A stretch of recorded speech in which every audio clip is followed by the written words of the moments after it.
আজকাল credit card ব্যবহার করেন না এমন মানুষ খুব কম আছেন, বা প্রতিদিন ক্রেডিট কার্ড কোম্পানি থেকে ফোন পান না এমনও খুব কম মানুষ আছেন। আবার ক্রেডিট কার্ড ব্যবহার করে ফ্রডের শিকার হয়েছেন তার সংখ্যাও নেহাত কম নয়। ভুলভালভাবে ক্রেডিট কার্ড ব্যবহার করে প্রচুর প্রবলেমে আছেন তার সংখ্যাও প্রচুর। এই সব ক্ষেত্রে আমরা সবসময় ক্রেডিট কার্ড কোম্পানি বা ব্যাংকগুলোকে দোষ দিয়ে থাকি, কিন্তু যেমন সব সময় সব ক্ষেত্রে ব্যাংকের দোষ নয়, তেমনি ব্যাংকের পাতা ফাঁদ বুঝতে না পেরে প্রচুর টাকা জলাঞ্জলি দিয়ে ভোগান্তির শিকার হওয়ার লোকের সংখ্যাও কম নয়। ক্রেডিট কার্ড যদি ঠিকঠাকভাবে ইউজ করা যায় তাহলে তার থেকে ভালো এমার্জেন্সি ফান্ড যেমন কিছু হয় না, তেমনি যদি নিয়ম না মেনে ব্যবহার করা হয় তাহলে এটা একটা অভিশাপ হয়ে দাঁড়াতে পারে। খুব সংক্ষেপে সেটাই আপনাদের আজকে জানানোর চেষ্টা করব। আপনারা জানেন যে ক্রেডিট কার্ড হচ্ছে এক ধরনের শর্ট টার্ম আনসিকিউরড লোন, যেটাকে আপনাদের 30 থেকে 50 দিনের মধ্যে শোধ করতে হবে। যদি ক্রেডিট কার্ড নিতেই হয় প্রথমত চেষ্টা করবেন যাতে লাইফ টাইম ফ্রি কার্ড পাওয়া যায়, যেখানে 0 অ্যানুয়াল ফি আছে সেটাই নেবেন।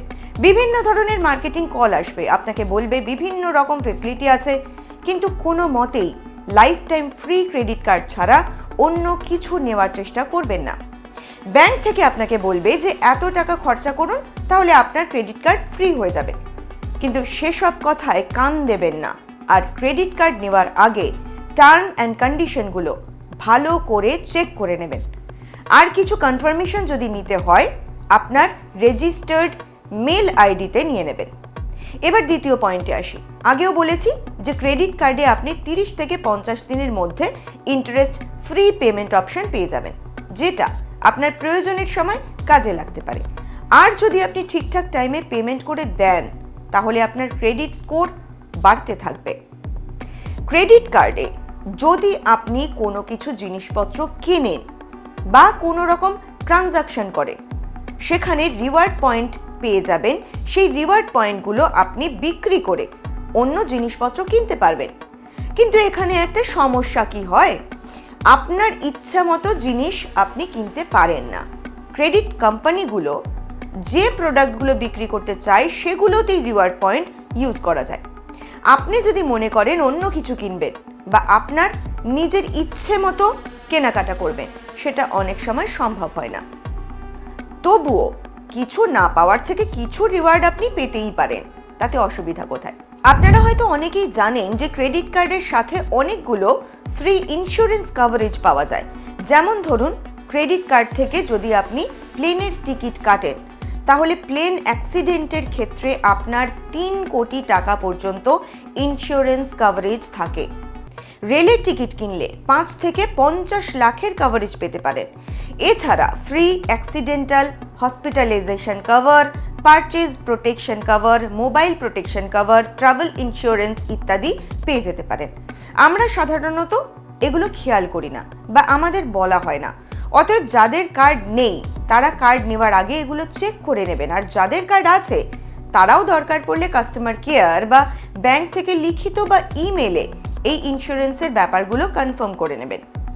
আপনি যদি প্লেনে ডোমেস্টিক বা ইন্টারন্যাশনাল ট্রাভেল করেন আর যদি আপনার কাছে সঠিক ক্রেডিট কার্ড থাকে তাহলে আপনি ফ্রি লাউঞ্জ অ্যাক্সেস পাবেন, যেখানে আনলিমিটেড খাওয়া দাওয়া করতে পারবেন, আর তার জন্য আপনাকে একটা পয়সাও এক্সট্রা দিতে হবে না। 6 নম্বর পয়েন্ট হচ্ছে, ক্রেডিট কার্ড ব্যবহার করলে বিভিন্ন জায়গায় ভালো ডিসকাউন্ট পাওয়া যায়, যেমন রেস্টুরেন্ট বা হোটেল বা সিনেমা হলের ticket, online shopping, petrol, diesel ইত্যাদি কেনার সময়। তাহলে ক্রেডিট কার্ড হচ্ছে একটা ইমার্জেন্সি ফান্ড যেখানে এই সুবিধাগুলো আপনি পাবেন। সেই জন্য ক্রেডিট কার্ড খুবই জনপ্রিয় একটা ব্যাংকিং ইনস্ট্রুমেন্ট, যেটা আপনাকে বিপদে আপদে বিভিন্ন সময় সাহায্য করবে। কিন্তু যারা ক্রেডিট কার্ড ব্যবহারের নিয়ম জানেন না বা কিছু গুরুত্বপূর্ণ জিনিস অবহেলা করেন, তাহলে তাদের জন্য কিন্তু এটা একটা অভিশাপ। তাহলে এখন আমরা দেখব যে ক্রেডিট কার্ডের কোন জিনিসগুলো আপনি অ্যাভয়েড করে চলবেন যাতে কোনো আর্থিক ক্ষতি বা কোনো ফ্রডের কবলে পড়তে না হয়। প্রথমেও বলেছি, আবারও বলছি, সব সময় অ্যানুয়াল চার্জ দেওয়ার কোনো ক্রেডিট কার্ড নেবেন না। সব সময় life time free credit card বেছে নেবেন। কোনো দিন মিনিমাম বিল পেমেন্ট করবেন না, সব সময় পুরো বিল পেমেন্ট করবেন। যদি আপনি মিনিমাম চার্জ দেন তাহলে যে টাকাটা বাকি থাকবে তার উপর বছরে 30 থেকে 48% অবধি ইন্টারেস্ট দিতে হবে আপনাকে। এই কথাগুলো কিন্তু ব্যাংকের কোনো এক্সিকিউটিভ আপনাকে বলে দেবে না। তার মানে নো মিনিমাম ডিউ পেমেন্ট, সব সময় ফুল পেমেন্ট। ক্রেডিট কার্ডের প্রচুর চার্জ থাকে, যেমন ধরুন late payment charge, financial charge ইত্যাদি। যদি ঠিকমতো না ম্যানেজ করেন তাহলে কিন্তু বেশ বিপদে পড়বেন। ধরুন আপনি পেমেন্ট ডিউ ডেট ভুলে গেছেন, বা সেই সময় কোনোভাবে টাকা ম্যানেজ করা যায়নি, বা সময় পাননি, সেক্ষেত্রে আপনাকে লেট পেমেন্ট চার্জ দিতে হবে। প্লাস যতদিন না আপনি ওই টাকা শোধ করছেন ততদিন দিতে হবে 30 থেকে 48% ইন্টারেস্ট। তার মানে যদি আপনার পেমেন্ট ডেট মিস হয়ে যায় তাহলে আপনাকে লেট পেমেন্ট চার্জ 30 থেকে 48% হারে ফিনান্সিং চার্জ দিতে হবে, প্লাস আপনার সিভিল স্কোর ডাউন হবে। একবার যদি আপনার পেমেন্ট ডেট মিস হয়ে যায় সেখানে সিভিল স্কোর 50 থেকে 100 পয়েন্ট অবধি নেমে যেতে পারে।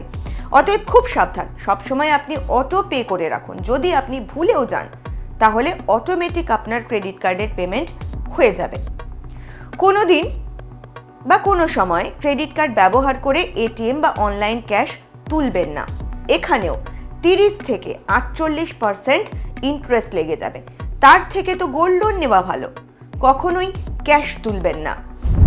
আর একটা গুরুত্বপূর্ণ পয়েন্ট হচ্ছে, আমরা যখন ক্রেডিট কার্ড লিমিট ইউজ করি তখন খেয়াল রাখি না যে কত পয়েন্টের ক্রেডিট কার্ড লিমিট ইউজ হলো।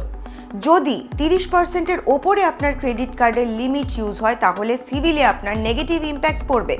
মানে যদি আপনার ক্রেডিট কার্ডের লিমিট থাকে 1 লাখ টাকা, সেই কার্ডে আপনি 30,000 টাকার বেশি কেনাকাটা করবেন না। দরকার পড়লে অন্য কার্ড ইউজ করুন। মোদ্দা কথা হলো আপনার যা লিমিট আছে তার থেকে সেখানে 30%-এর বেশি যদি ক্রেডিট কার্ড লিমিট ইউজ হয়ে যায় সেটা সিভিল স্কোরের ক্ষেত্রে খারাপ।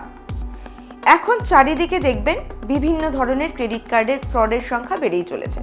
সাইবার ক্রাইম রিপোর্টে বা আরবিআই রিপোর্টে সেটা দেখতে পাবেন। মনে রাখবেন, সাবধান না হলে আপনিও কিন্তু সেই ফ্রডের শিকার হতে পারেন। সেজন্য কাউকে কোনো ওটিপি দেবেন না। কার্ডের পেছনে 3 ডিজিটের যে সিভিভি নাম্বার থাকে সেটা শেয়ার করবেন না, বা রেস্টুরেন্ট বা অন্য কোনো জায়গায় পেমেন্ট করতে হলে কাউকে আপনার ক্রেডিট কার্ড দেবেন না। আপনি নিজে পেমেন্ট করুন আর পাসওয়ার্ড দেওয়ার সময় হাত দিয়ে ঢেকে রাখুন।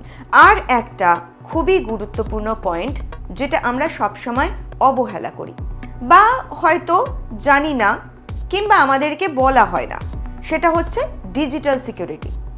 আমরা তো কোনো না কোনো ব্যাংক থেকে ক্রেডিট কার্ড নিয়েছি, সেখানে ক্রেডিট কার্ডের বা ব্যাংকের অ্যাপ্লিকেশন থাকে। সেই অ্যাপ্লিকেশনসের ভেতরে ঢুকে আপনি আপনার লিমিটটাকে মিনিমাইজ করে কমিয়ে রাখতে পারেন বা সিভিভি নাম্বারটাকে বন্ধ করে রাখতে পারেন, চিপ বেসড কোনো ট্রানজাকশন বন্ধ করে রাখতে পারেন, বা আরও অনেক কিছু করতে পারেন যেখানে আপনার হিসেব মতো আপনি ক্রেডিট কার্ডের লিমিট বাড়ানো কমানো বা ডিজিটাল ট্রানজাকশন করবেন নাকি করবেন না সেই জিনিসগুলো নিজের কন্ট্রোলে রাখতে পারেন। আরবিআই এর রিপোর্ট অনুযায়ী ভারতবর্ষে যারা ক্রেডিট কার্ড ইউজ করে তাদের মধ্যে 50% মানুষ জানেনই না কিভাবে ক্রেডিট কার্ড ইউজ করতে হয়। সেই জন্য প্রচুর মানুষ আর্থিক ক্ষতির সমস্যায় পড়েন আর প্রচুর ফ্রডের শিকার হন। আমাদের এখানে আমরা যা দেখছি তাই ক্রেডিট কার্ড দিয়ে কিনে নেওয়ার চেষ্টা করছি, ইএমআই ব্যবহার করছি আর ঋণের জালে জড়িয়ে পড়ছি। যথেষ্ট সংযতভাবে ক্রেডিট কার্ড ইউজ করা উচিত। আর যে বিষয়গুলো আলোচনা করলাম সেই জিনিসগুলো মাথায় রেখে যদি আপনি ক্রেডিট কার্ড ইউজ করেন তাহলে ফ্রড হওয়ার সম্ভাবনা বা আর্থিক ক্ষতি হওয়ার সম্ভাবনা অনেকাংশে কমে যাবে।